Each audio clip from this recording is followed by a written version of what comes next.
I'm very happy to be sharing these ideas with you today. I'm sorry I couldn't join you, but maybe through this brief presentation, we could exchange some more ideas and find new other ways to improve our cities and our urban environment. I want to address this as the idea of porosity, how we create relation between different medium, different conditions, and how social infrastructure plays a very important role for changing the cities and how we understand and how we address it. The first will be the scales of reality. I will say that the financial crash of 2008 and the economical crisis has created an equal territory as that we can understand as the loss of comfortable risk. Now, in anywhere of the world, we see that we are vulnerable. It's not anymore about north and south or east and west. Now, not only in the economical field, but also in the way we understand borders and the fragility of distributed risk, it creates a homogenization of uncertainty. It can be due to terrorism, to nuclear energy and the dream that failed, or how we see that the world we inhabit is not as secure as we used to be, or as it used to be, or as we thought it was, as it thought it was. Uh, Second, the scales of reality. This is somehow the specificity of the condition in Colombia that for many years have been seen as these. There are covers of Time magazine from the 70s, 80s, and 90s, moving from the Colombian connection to Colombian's agony during the 80s due to the constant risk, uh, let's say, all the natural disasters that took place at that moment, and the cocaine wars of the late 80s and the early 90s that gave Medellin the place as the most violent city in the world.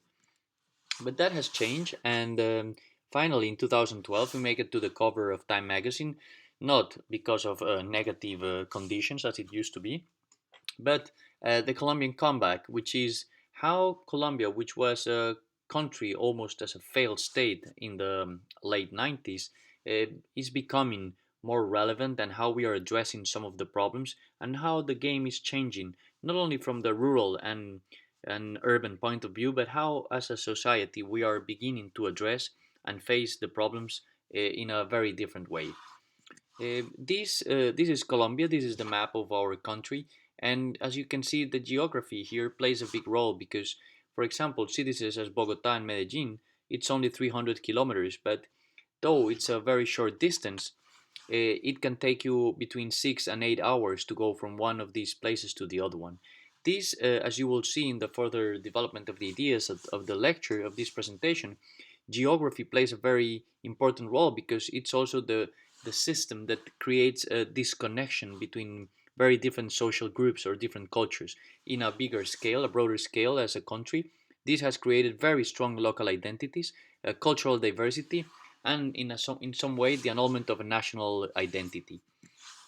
When we downscale this continuity of this lack of continuity by geography, we can see here Medellin, a city of 3 million inhabitants of 380 square kilometers by night, but then in contrast during the day we see that it's completely enclosed by mountains and a system of ravines that I will address in a couple of minutes, that creates that every different group of inhabitants within the city have a very different condition and create very different environments, socially speaking, culturally speaking, and the way they relate within the territory, it's also very different.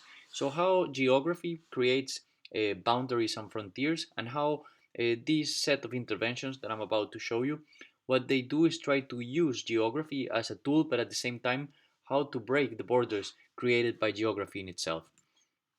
This is a view from the south, and you can see how we occupy the valley.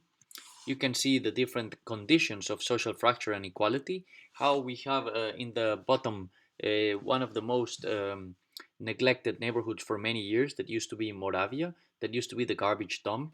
And from here, from this bridge where the picture is being taken, you can see how how this part creates a boundary between the north and the rest of the city. And here, more than 1 million inhabitants live for many years in under very bad conditions of social infrastructure, public space, and where all the biggest violent activities took place during the 80s and the 90s. On the top of the image, you see El Poblado, which is the neighborhood with the highest income, and so you can see that this constant tension between with this social fracture and equality creates a marginal access to opportunities.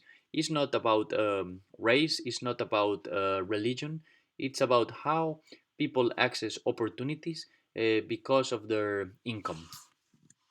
So there was no presence of the government or state offices as social economical regulator or dynamizer in the territory.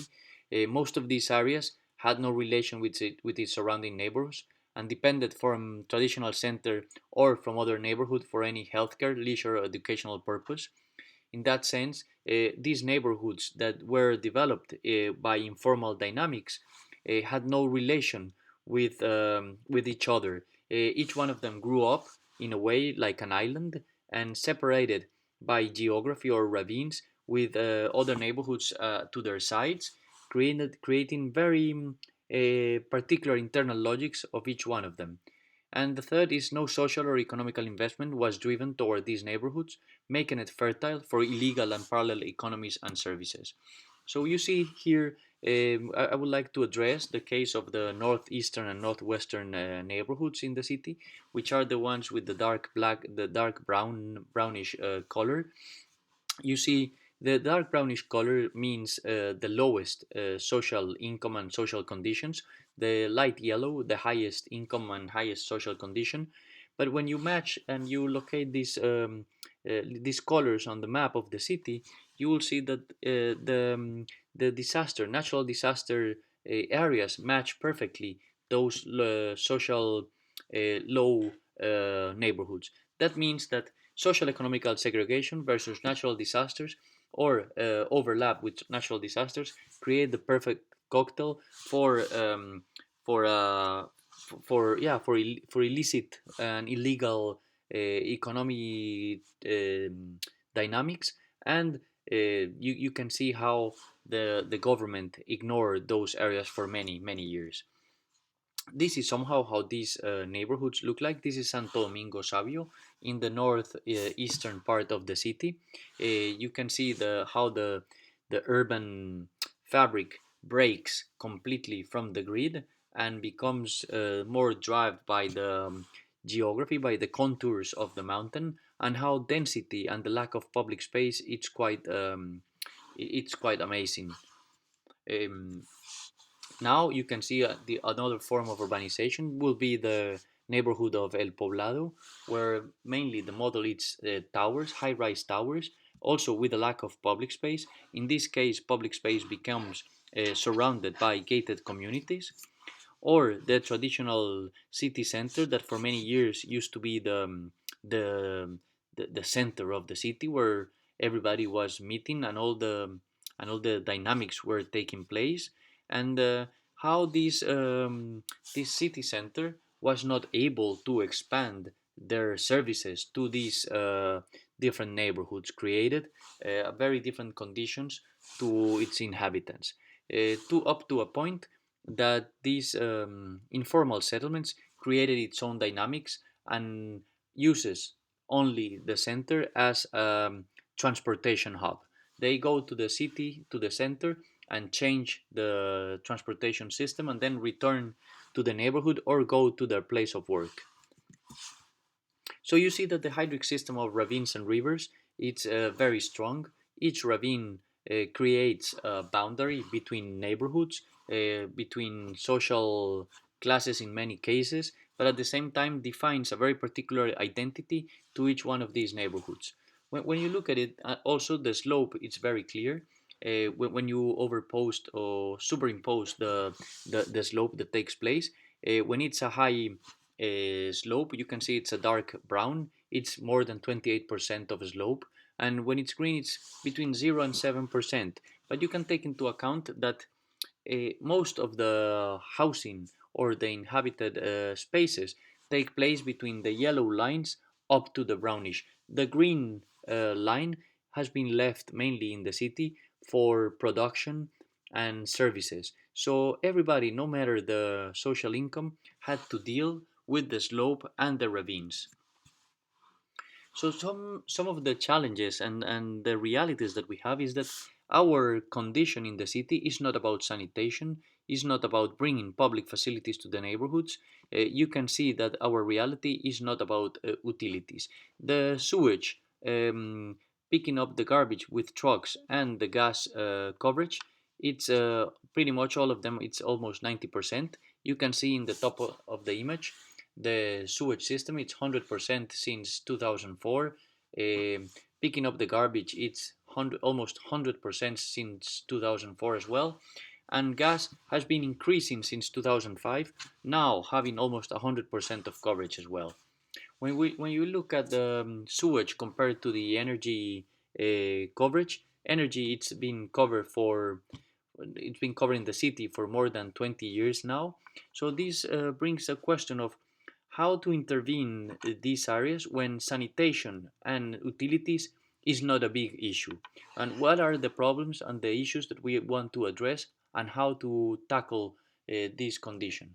So the first thing that pops up is that maybe for some the thing to cover was housing. There is a big deficit of housing, which is 46,400 units in year 2009. It has increased around 47,000. But the question was at that moment either to provide housing or to go to a more radical intervention, which was to create social infrastructures that will enable people to have and gain better social mobility. So the second option of doing social infrastructure was the chosen one, and that has proved to be logic in the recent years, according to the data and the statistics that have been developed for the last 10 years.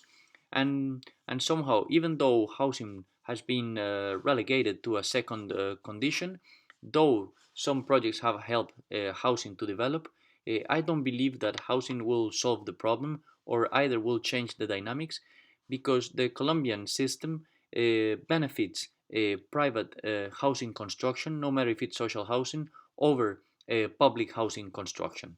So, in that sense, I think it was very clever to address and to try to tackle and stimulate social mobility through mainly through education and social infrastructure beside housing. So when you look at the map here, you can see northeast and northwest neighborhoods growing constantly and putting pressure on the periphery and the growth in high risk areas. Um, this cocktail, let's say, of high risk areas, lack of investment, high geographically conditions as ravines, and a broken social and urban fabric led exclusively, I will say, to an increase of violence and a very fertile ground for all the hitmen and all the illegal drugs and business that were driven by Pablo Escobar. So you see how Medellin was the most violent city, moving from 1990 with around almost 7,000 for every 100,000 inhabitants of 7,000 homicides for every 100,000 inhabitants to less than 1,000 in the recent years. And you can see how in the year 2004, this began between 2003 and 2004, begin to decline. And that's where all this social infrastructure is trying to trigger and appoint new conditions for people to try to break these boundaries created by geography, to bring the connection of these areas to the city, and that social infrastructure can create a much more um, and better implemented social mobility instead of relying on infrastructure.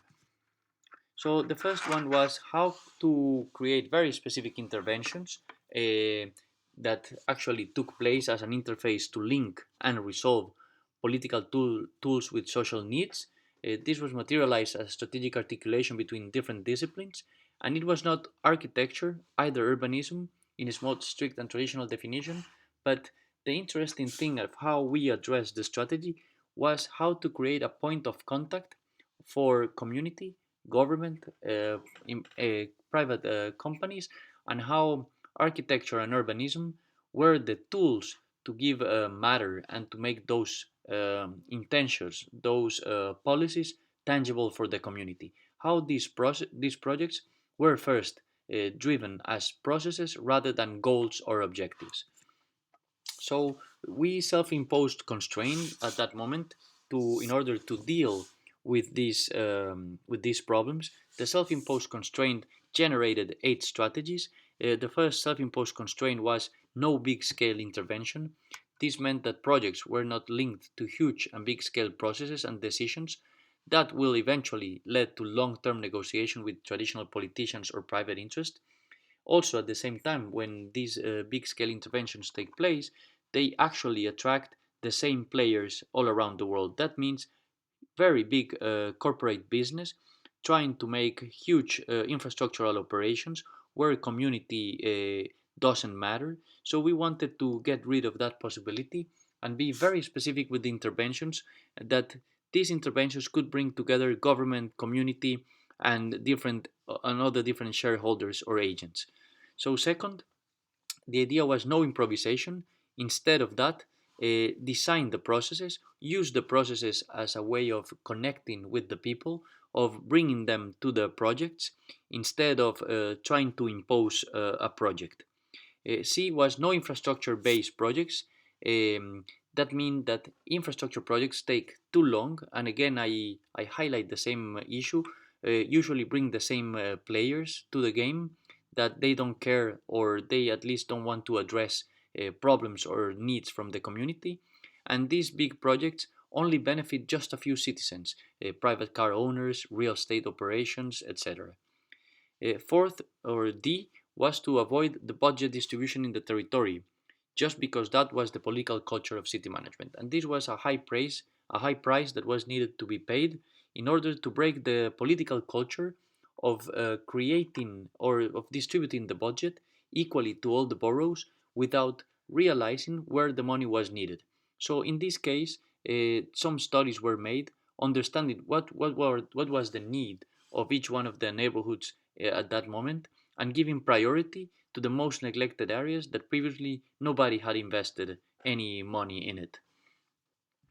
And E, it's that all this process was made with local, talented, and skilled professionals. Instead of going around the world hunting for star architects or specialized professionals, uh, Fajardo and his team realized that it was possible to do this with a very high qualified, talented locals that understood the city and had studied for many years the dynamics and the conditions that were needed to be addressed.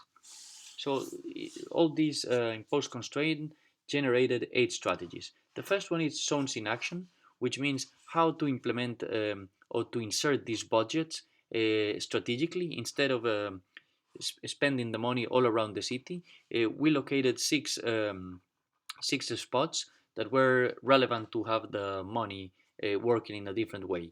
The first one is Santo Domingo, where we developed the IUP. I will talk about that in a minute. La Ladera, La Quintana, San Javier, and Belén, which were some of the neighborhoods that had very low social conditions, very strong geographical boundaries, and that were in a sense bombs, social bombs waiting to explode because for many years they were catch between in the conflict between paramilitary groups, guerrilla, and drug dealers. So these were neighborhoods neighborhoods that need to be addressed quick and with very different scale of projects, mainly stimulating social mobility, health care and attention, and education, moving from 0 years to 15, 18 years, and creating bridges that the young guys that were graduating from school could come to the university. So this is pretty much one of these areas. This is the boundary between the center and the north, where this social inequality begins to be much more marked. This is where Botanic Garden, the State University, and the Central and the Northern Park meet. You can see how the geography begins to have a very strange and very strong definition of how the space and the urban grid reacts to that.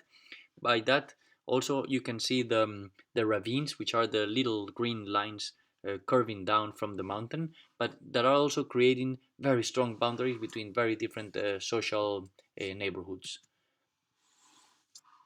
So some of the interventions were, for example, La Quintana is the library that it's in top on the left side of the image, trying to occupy the ravine not as a border, but as a place to meet. How to make the ravine become a park, a linear park that is tying two very different neighborhoods. To the right, a neighborhood with a low income; to the left, a middle income, and how the library and the ravine will, instead of dividing the two neighborhoods, will create a connection for both of them, how they could meet in public space and through spaces for education.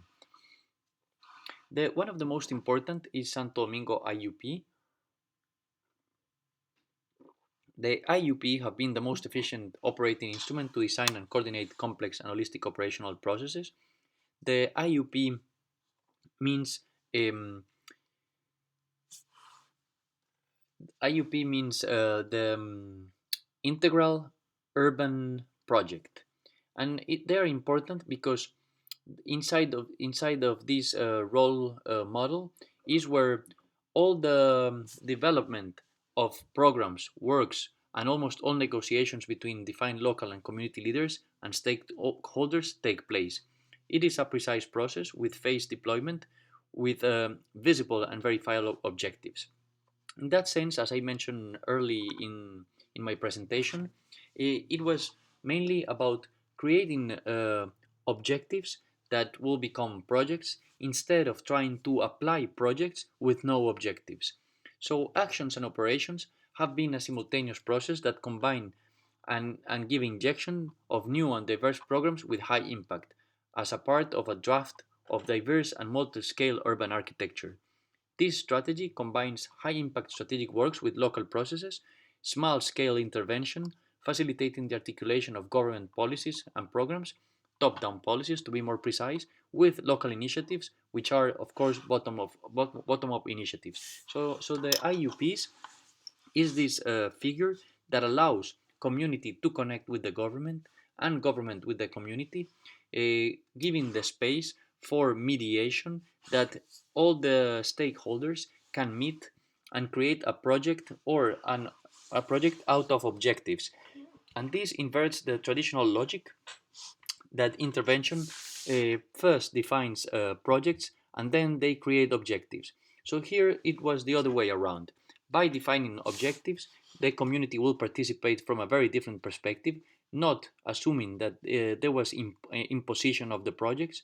The government will work also different, not trying to bring a contractor or a certain budget directly into a community that perhaps didn't need that project, but instead of that was in discussion with the community, so the projects were much more precise.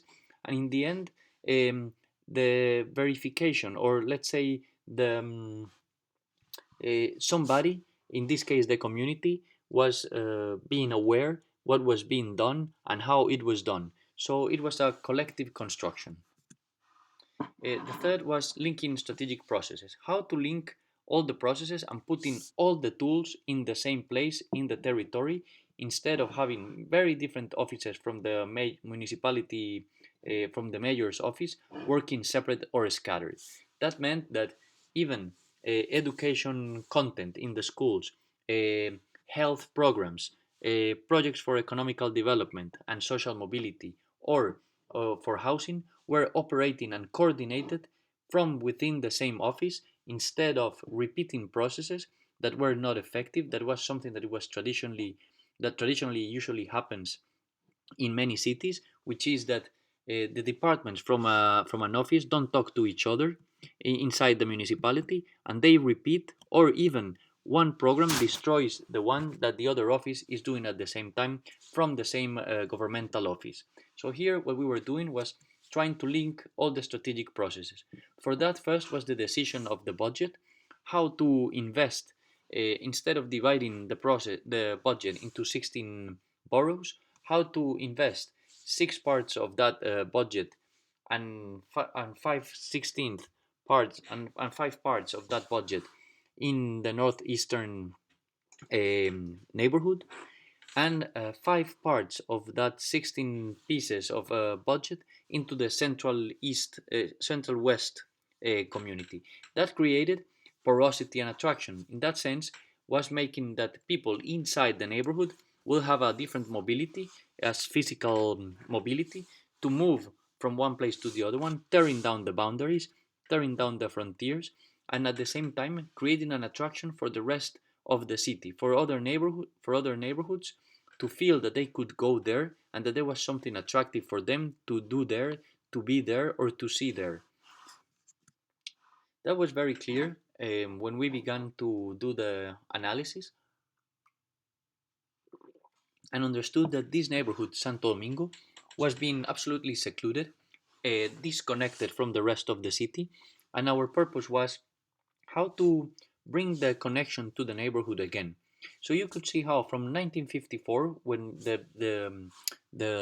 neighborhood was being founded, up to 1998, how the development grew up completely wild, completely out of any planning system, of any control, and how that took the neighborhood to become completely detached from the logic of the city with the relation of with the center.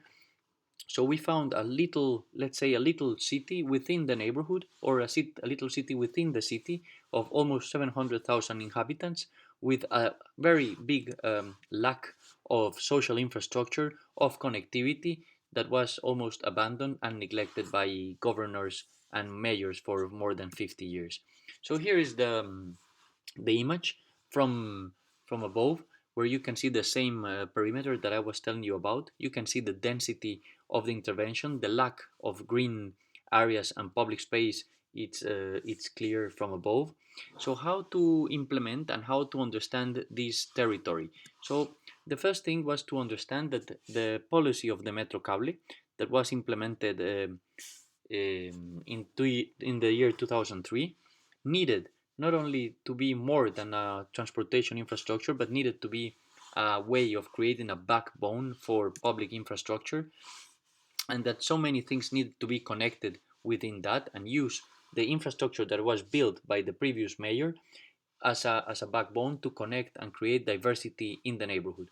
So here it's a map that shows the houses that were created by invasion, which is the dark brown, uh, houses and urbanization that grew up spontaneously, which is the light brown. Then the one that it's a mix of of all of them, it's the orange like, and then you can see the only one that was planned is the light yellow that grew up until 1954-58 as we saw in the previous image. So at the same time you could see that each one of them had very different communities, very different origins, and very different dynamics and interest. So somehow you can see here how we try to create capillarity, how to bring all these things together to create a new urban fabric, a new tissue for all these very different conditions to relate and to move from one place to the other one, to create mobility, to connect people instead of keeping them apart, and create new parks and new nodes for people to go and move from one side to the other one. So all this was making a new condition for the neighborhood. We made that mainly through social infrastructure as schools, libraries, nurseries, um, um, health infrastructure, and even small bridges or very small parks that will allow people to be outside and meet strangers. So you could see how we brought the social what was going on there. That was this infrastructure that was not touching anything with the ground. We thought that it was very important to create a public space on the ground for people to meet, because the operation of infrastructure already did a big hole, let's say, in the city. So why let that opportunity be unattended? and instead of that create a public park that will go up from the main metro station up to the top of the mountain, below the metro cable. So it was not only the public space as public transportation in each one of the capsules, but also how could this become a new backbone for the neighborhood. Attached to that, it was the main point was also to create social infrastructure that was easy to access, such as soccer fields or the library that you can see in the back, or a school that has many different services, not only as a school but as a cultural center, as a place where kids between 0 and 5 can go with the moms to have the first education stimulus, and how these places become also public spaces during the weekends for people to meet, and not as a enclosed system only for education between 8 and 4 in the afternoon. The fourth was toward a transparent city. How to make clear that these boundaries could be broken, that people could feel that these places were places that had accessibility, that people could go there, that the thing that the city had a face that could be looked at, instead of things that happen somewhere else that nobody is conscious that there is these big differences. So by that, all these infrastructural projects were creating nodes for attraction that made people move from one neighborhood to the other one, from one street to the other one, to go to these places to find a service that they previously didn't have. By that, this consciousness was being created, that the city begin to lose these boundaries, these frontiers, these invisible frontiers, and allow people to move and enjoy these new infrastructures that make the city visible, that make the problems visible, instead of dealing with them under the table as a political condition that that denies problems. So in this sense, what we were trying to do was that highlighting the problems with very strong pieces of architecture or intervention, pointing out that these places needed attention.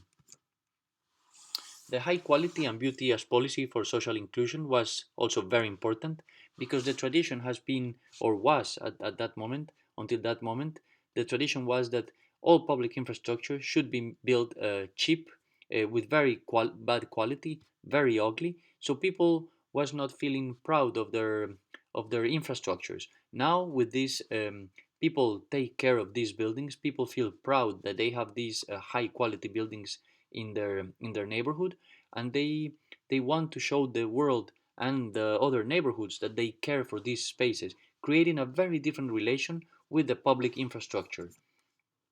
So you see how moving from the library to the public space here, people is taking care of these spaces. People is using them increasingly, with more and more activities, and charging them with new content, creating a new narrative for the neighborhoods, that the neighborhoods, because they are neglected, or because they are social, they have a social low income, it didn't mean that they had to be forgotten or taken out of the picture. So in this sense, these people, it's enjoying the space as if it was the best public space they could find. And that was also the aim from the government, to bring high quality not only in the design but also in the material and in the finishes. Uh, the other the other point that was very important is healing the neighborhood skin, which is how to create very small interventions that will make people together, and will in fact heal the skin of the neighborhood, in the sense that it didn't have to be these rough, big interventions, but much more of how to bring pride, and how to bring very small spaces for people to connect. They were Some of them were as simple as creating an intervention on the street, as you can see in the bottom of this image, uh, that previously was completely neglected. Even the owners had fences in their houses. They didn't care how the neighborhood looked like. They didn't care, or were not even proud of living there. And then suddenly, with these interventions, they began to paint their facades, take away the fences, and have a more urban, socially open public space and relation with the pedestrians and the private spaces. The other one is the process design, how the community feel identified with the projects, because the projects come from a process instead of being imposed by the government, how the community have a voice into the process, how the government has somebody to talk to that has a name, and somehow in the same sense the community speaks to the government with a name. So an office of the for social infrastructure was created in each one of the neighborhoods, so the community could address the problems directly into that office instead of having to go to the municipality and put a claim or ask a question that will take 6 months to be resolved. In this case, all these offices were taking place inside of the neighborhoods, so people was participating directly into the process and had eyes to look at somebody that could resolve their doubts or problems. That is very important because that meant that governance was driven in a very different way, that governance was possible by creating a very important figure that is present in the territory. And one of the cases, for example, here of these very small interventions is the bridge by Andalusia La Francia, which used to be two very different communities that were even killing each other because they were two different sides of the ravine. But now this bridge symbolizes how these two places come together and got together, and now they can cross freely from one side to the other one and begin to have a very different relation that previously was absolutely impossible. So you could see some of the very small interventions. Some here, for example, was the intervention at Juan Bobo, that it's a ravine that was completely invaded by different inhabitants, creating a very high risk condition due to landfall and yeah, mainly landfall and erosion. But then these these inhabitants were invited to occupy other different spaces along the ravine with no risk. Some of them were relocated immediately in other houses, and some others were relocated in new apartments. But the most important thing was that the community and the space for the community was kept alive. No broken community took place here. So that means that the people was not taken to another neighborhood. Instead of that, they remain in the neighborhood in different housing units. Some of them new, some of them like refurbishing in a way old units and rearranging the structure or repotentiating the structure in order to accomplish the structural code, also giving titles of land ownership that was previously not possible because it was an invasion. So by giving the title of ownership and by keeping and protecting the community, the change was possible because they had, let's say that the public space had a public private owner, in the sense that everybody was taking care, and it's taking care that this public space work constantly throughout the year and are kept and well conserved by the inhabitants. They feel that the public space belongs to them. Some of these interventions were just small bridges, but that were connecting, again, and I insist on that, connecting places that used to be enemies between themselves. For example, and this is very important also to give the power to the people, was that in this case, this is the communitary center of Moravia. You can see in the top image to the left, and this is very interesting because this used to be one of the most neglected communities, which was Moravia, that used to be the garbage dump, and and it's interesting because the government did the building, but the community is setting the content for all the educational purposes that take place there. So there is a lot of hip hop, rap, uh, dance, and how art has played a very important role, and music, for healing the community, for making this community behave differently.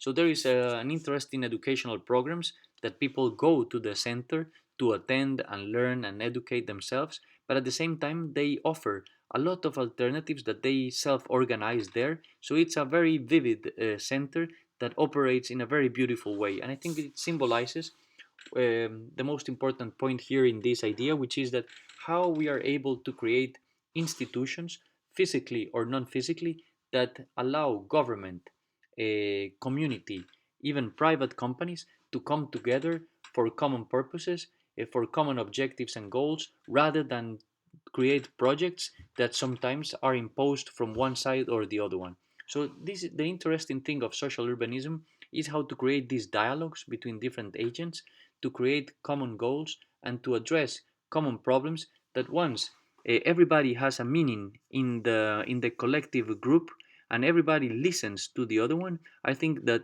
things can change and things can be addressed from a very different perspective.